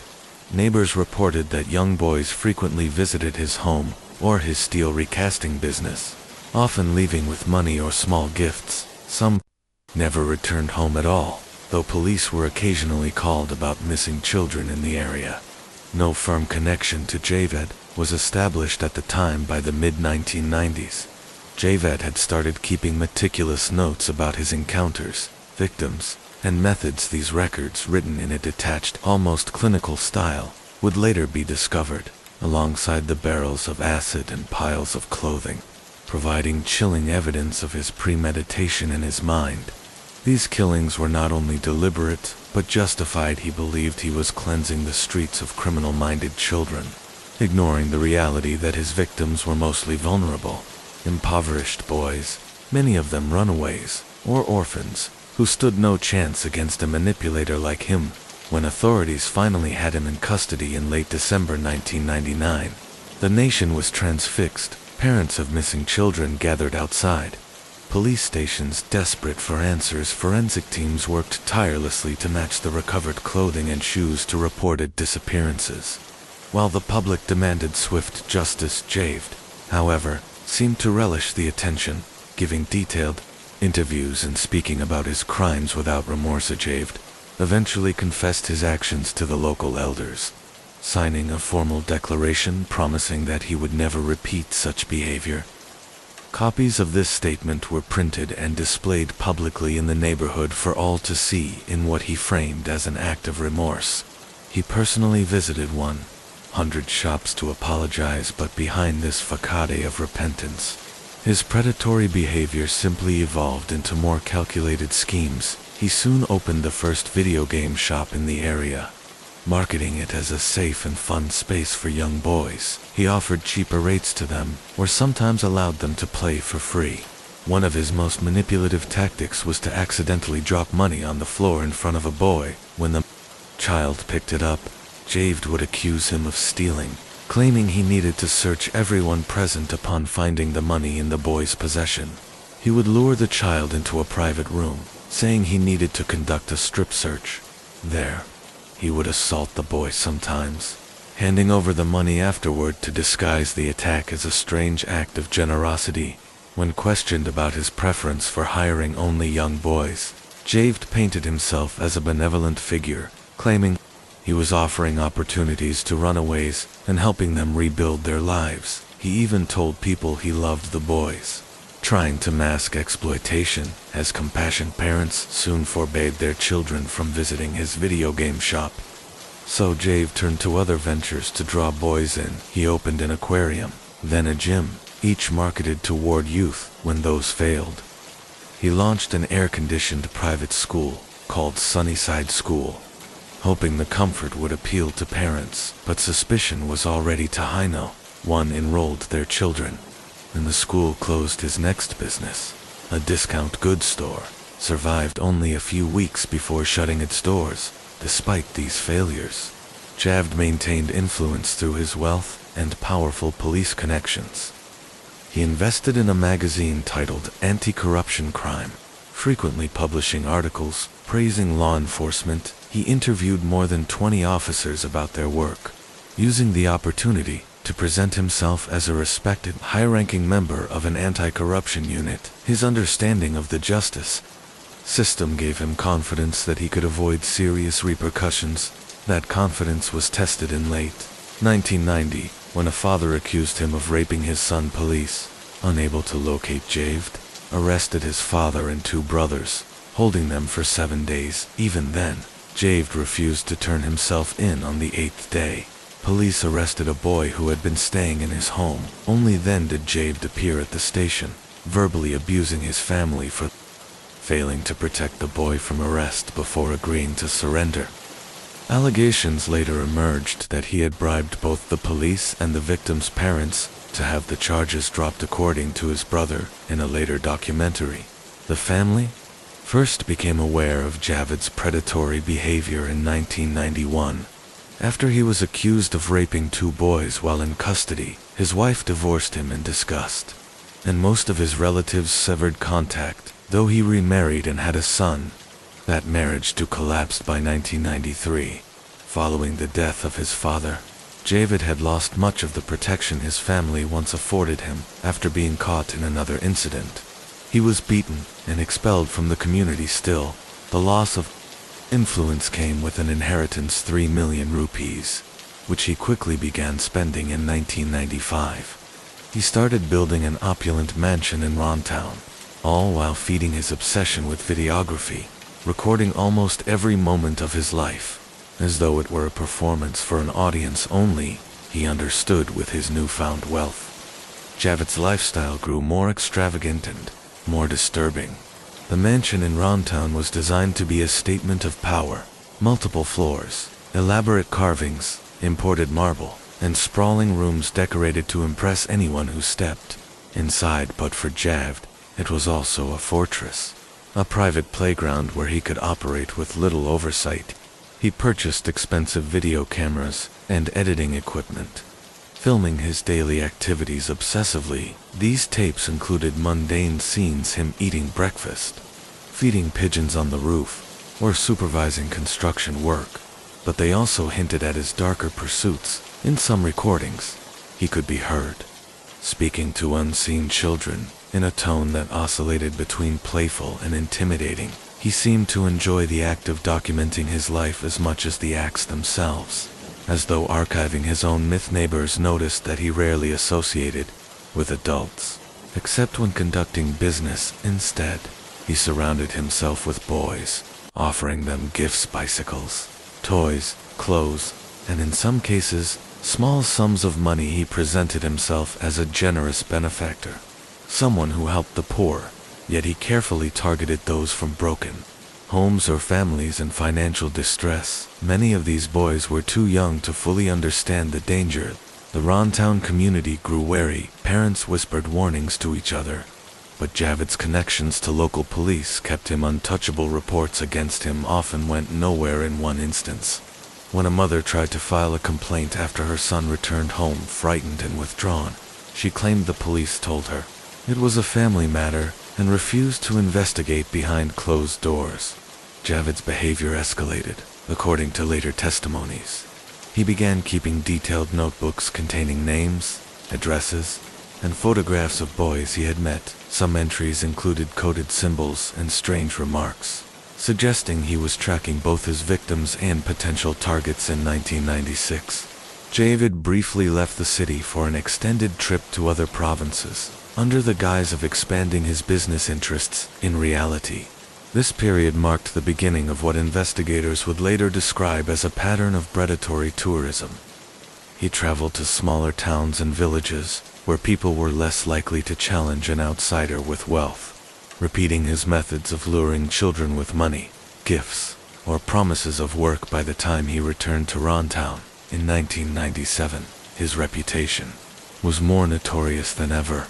Though no legal action had been successful, his mansion stood completed, a white stone palace with tinted windows, always closed to prying eyes from the outside. It looked like the home of a self-made businessman. Inside, it was a place where children were brought in and sometimes never seen leaving, despite whispers of missing children in the region.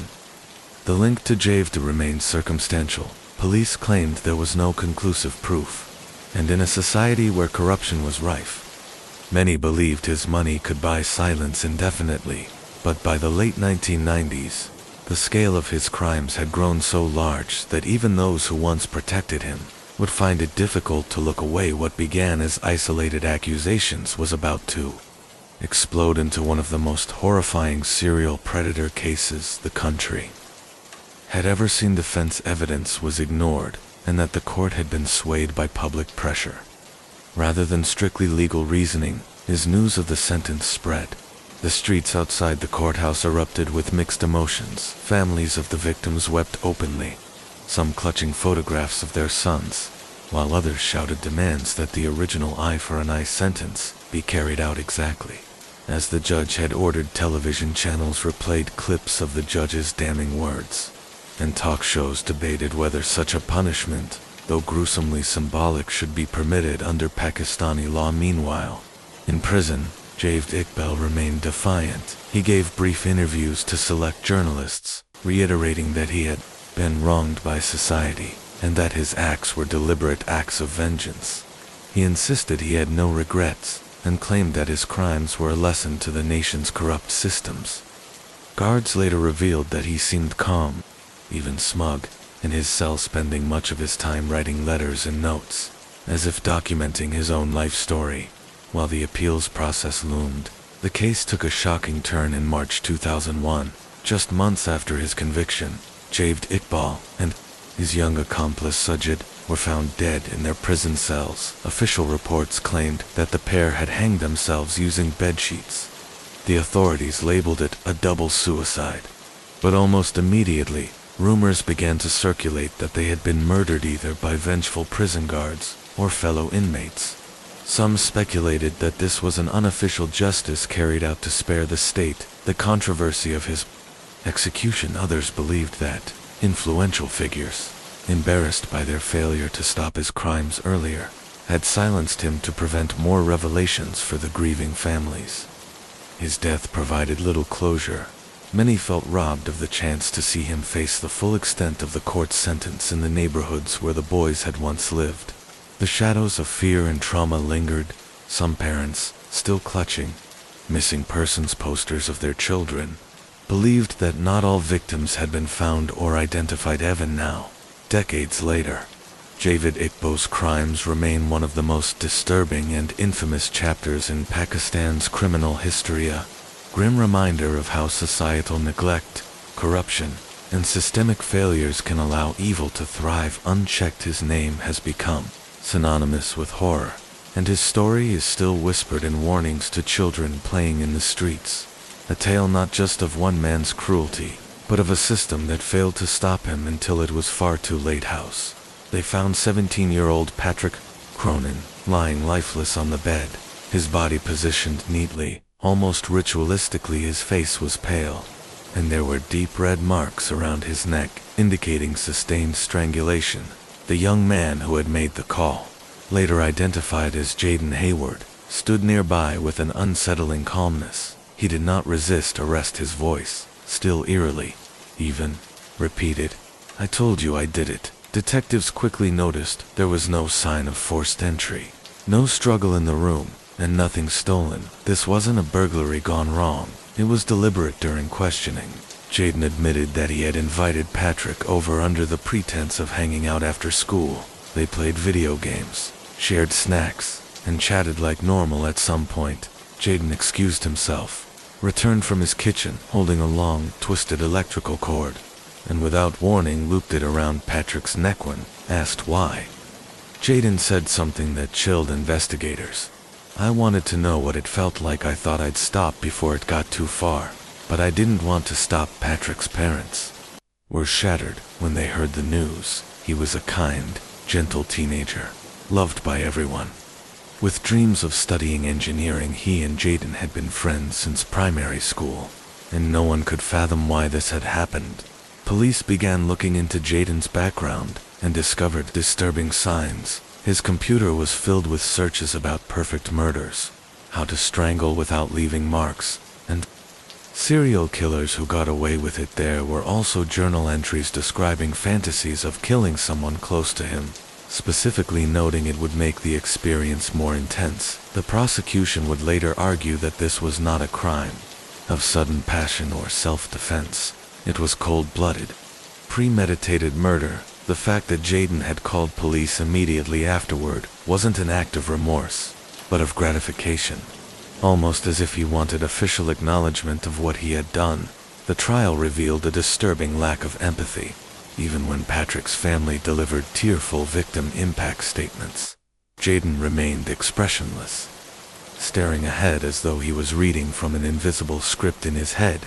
He was found guilty of murder and sentenced to life imprisonment with a non-parole period of 27 years. The judge described his actions as chilling in their calculation and terrifying in their implications. Patrick's parents have since dedicated themselves to speaking at schools about friendship, warning signs, and the often invisible nature of dangerous intentions. They've said they will never understand why their son's best friend turned into his killer, and that, perhaps, is the most haunting part. To the home of Jaime Lee, dollar guy through the dating app Plenty of Fish. Prosecutors alleged that this was not a sexual encounter gone wrong. It was premeditated murder. Evidence showed that dollar guy had conducted chilling Google searches within minutes of arranging the date, clearly indicating her intention to kill. News outlets reported that the case shocked both the Australian public and the international community, especially in India, where Moreland's family lived. His parents, still grieving thousands of miles away, could not comprehend how their only child, who had been on the brink of achieving his dreams, could be killed so senselessly in court. The prosecution painted a picture of a calculated and cold-blooded act. They emphasized that Jaime's profile advertised dangerous fantasies, and that she not only failed to stop when Moreland asked her to, but actively increased the violence until he was unconscious. The cord around his neck, they argued, showed intent to ensure he could not survive. The defense, however, leaned heavily on her mental health history, claiming Jaime had long battled borderline personality disorder, suicidal thoughts, and violent impulses. They argued she did not fully comprehend the consequences of her actions, and that her behavior was impulsive rather than meticulously planned. The jury didn't see it that way. Jaime Lee Dollar Guy was convicted of murder. The judge described her actions as a cruel and deliberate extinguishing of a life for your own twisted gratification, sentencing her to a lengthy prison term without parole for many years. For Moreland's parents, the verdict brought some measure of justice, but no relief from the deep emptiness left by his death. Friends, classmates, and members of Melbourne's Indian community held vigils in his memory, placing flowers and candles outside his apartment. His professors at Charles Sturt University described him as a student with unshakable integrity and a bright future. A young man who deserved to live the life he worked so hard for. The case remains a stark warning about the risks of online dating, especially when paired with individuals who openly display extreme and dangerous fantasies. But beyond that, it is a tragedy. The story of a promising young man whose journey across the world in search of a better future ended in a stranger's bedroom, not because of an accident, but because someone decided they wanted to kill for fun. Reportedly strangled during a disturbing encounter police say was premeditated. News crews gathered outside the Sunshine Police Station as more details emerged. Detectives confirmed that Jaime Lee Dollar's online profile had been a chilling roadmap to what unfolded. But despite the disturbing nature of the bio, Moreland had willingly entered the home with no prior indication he was endangered. During her second interview, Jaime showed no visible remorse. She repeated to investigators that she had been in a destructive mood and wanted to feel what it was like to kill at one point. She laughed while recounting how she told Moreland to trust her, even as she tightened the cord around his neck. The prosecution would later allege that Jaime's actions were calculated, not a spontaneous act brought on by mental health struggles alone. Her search history, messages, and statements painted a picture of a young woman who had lured her victim with promises of sexual roleplay, then executed her plan with chilling precision. Police also discovered that Jaime had attempted to kill another man just months before, though he had managed to escape with minor injuries and never reported it. That man would later come forward after seeing news reports of more death describing how Jaime had choked him during what was supposed to be consensual play and refused to stop when he tapped out for Moreland's parents in Gujarat.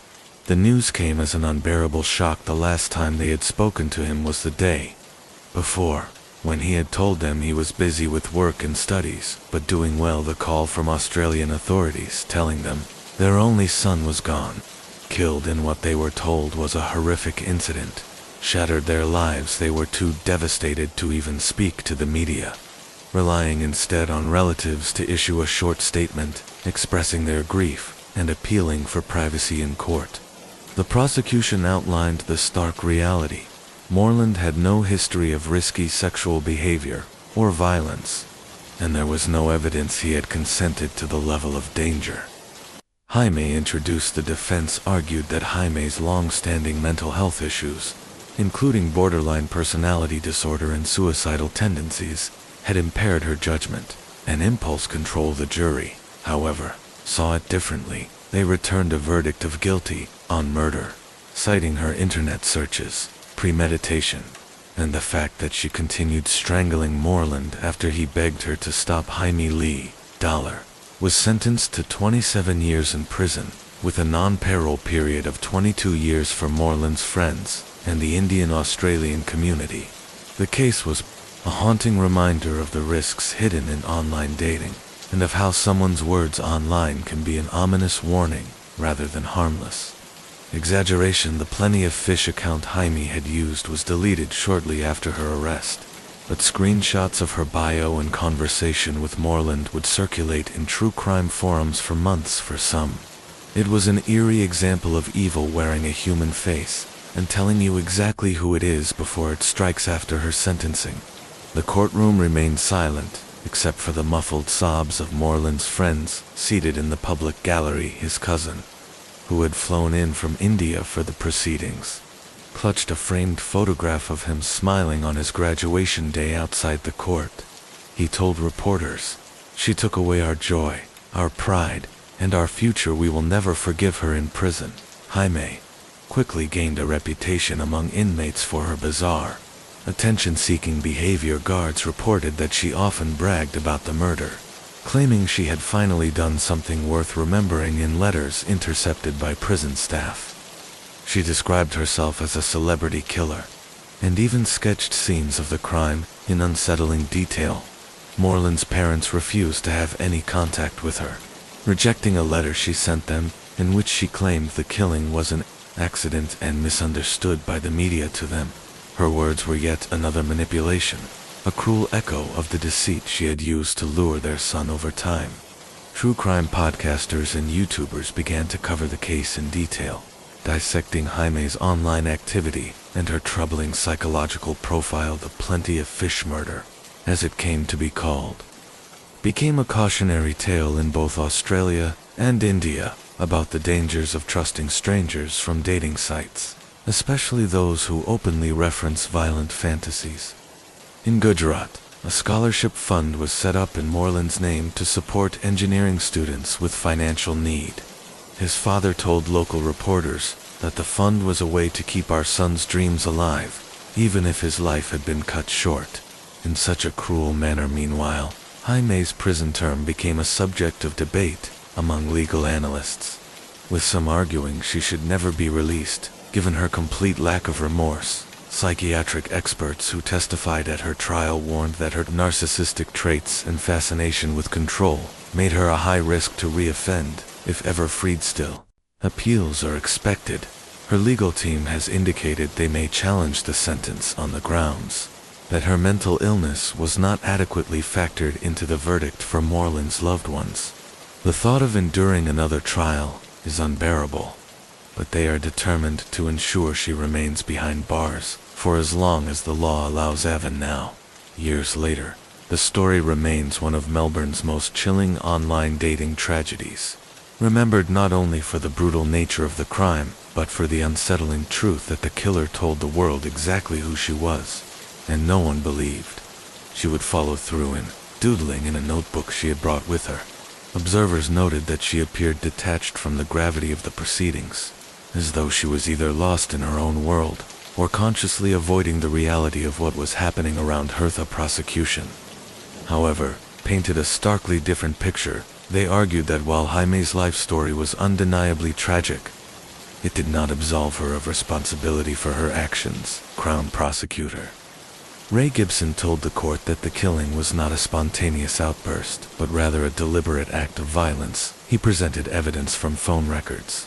social media activity, and witness statements indicating that Jaime had a fascination with cruelty and control. One of the most damning pieces of evidence was a series of private messages sent just hours before the murder. In them, Jaime described feeling excited about meeting Moreland and hinted at wanting to show him something he'll never forget.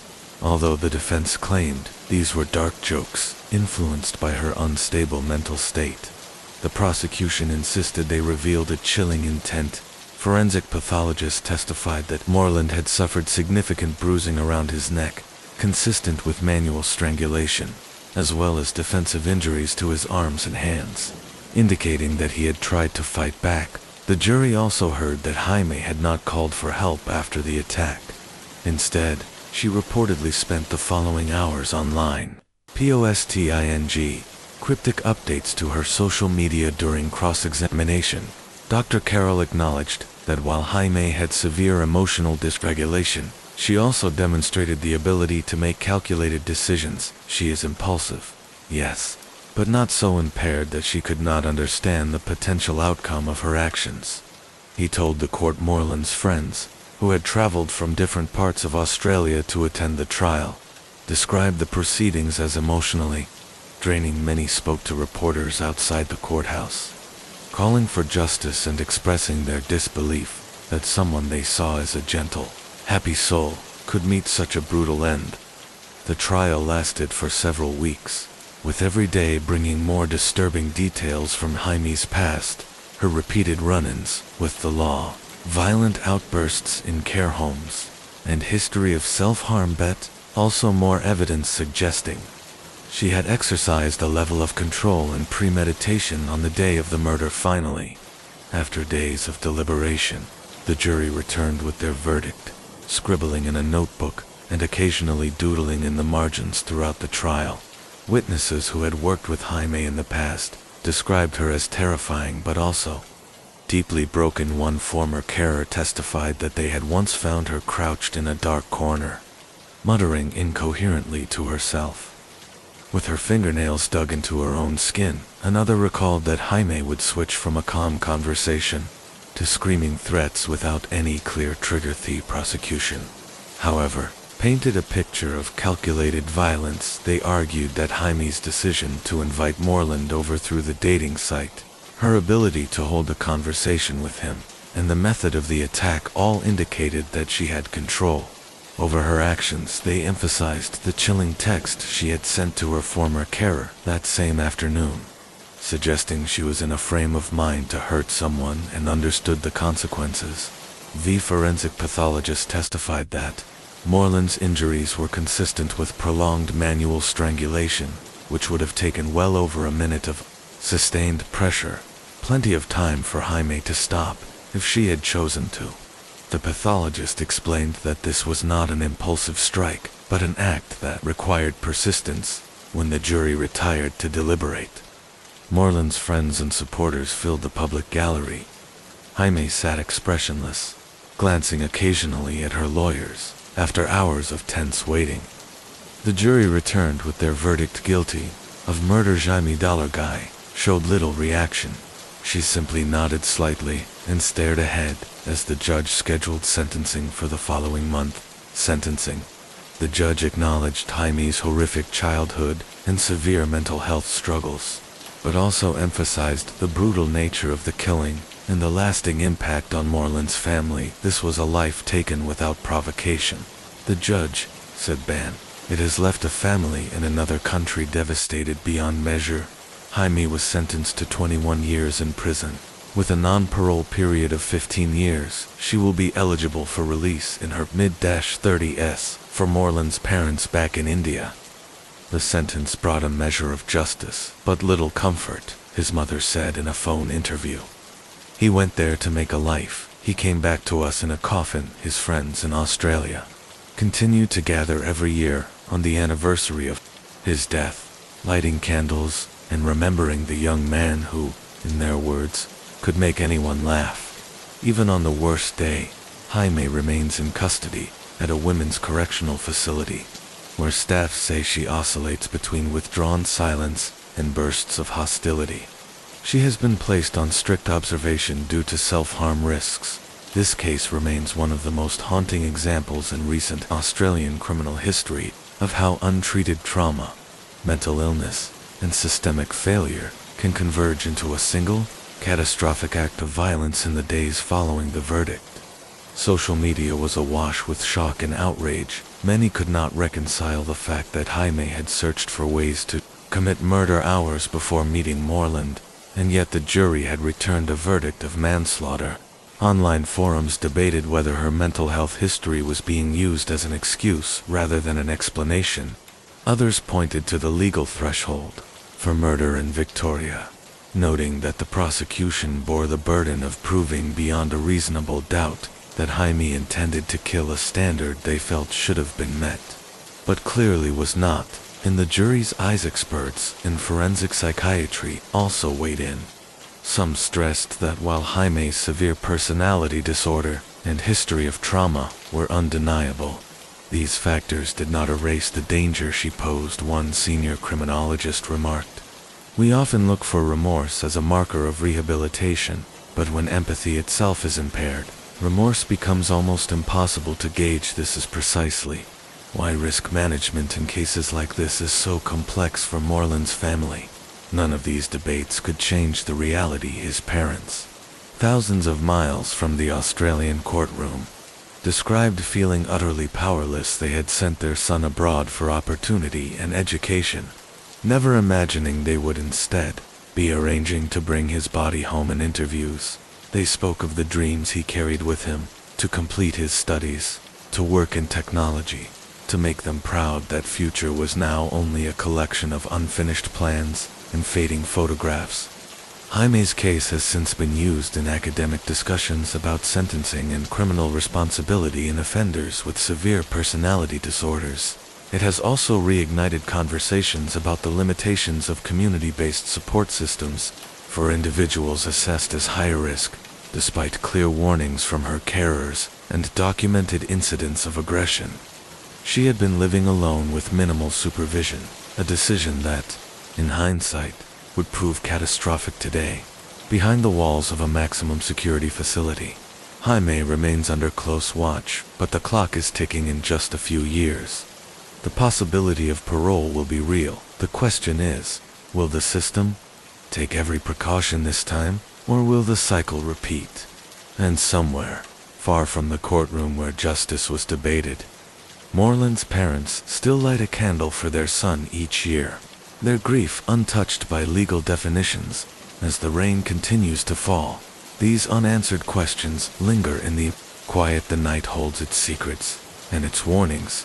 Jaime Lee Dalagai was acquitted of murder, but found guilty of the lesser charge of manslaughter, a verdict that left many stunned and unsettled. Some believe that if the jury had been told the full extent of her violent history and disturbing tendencies, the outcome might have been different. Carers who spent even brief periods with her warned that she should never be released, describing her as too dangerous to be in the community in Victoria. Manslaughter can carry a maximum sentence of 20 years, but Delagai received just 9 years, with a minimum of 5 years and 6 months, having already served over 2 years. She could walk free in just over 3. Even now, behind bars, she has threatened to kill another inmate, a chilling reminder of the risk she poses. The court acknowledged her limited capacity for empathy and remorse, warning that such traits often increase the likelihood of reoffending. Yet the judge, noting what little remorse she was capable of, granted her some leniency. For Moreland Rothard's parents, this was a bitter blow. They struggled to understand how someone considered so high risk could be left to live alone, free to meet strangers, when even her own social workers feared being alone with Heron. The end. What remains is a tragedy that cannot be undone.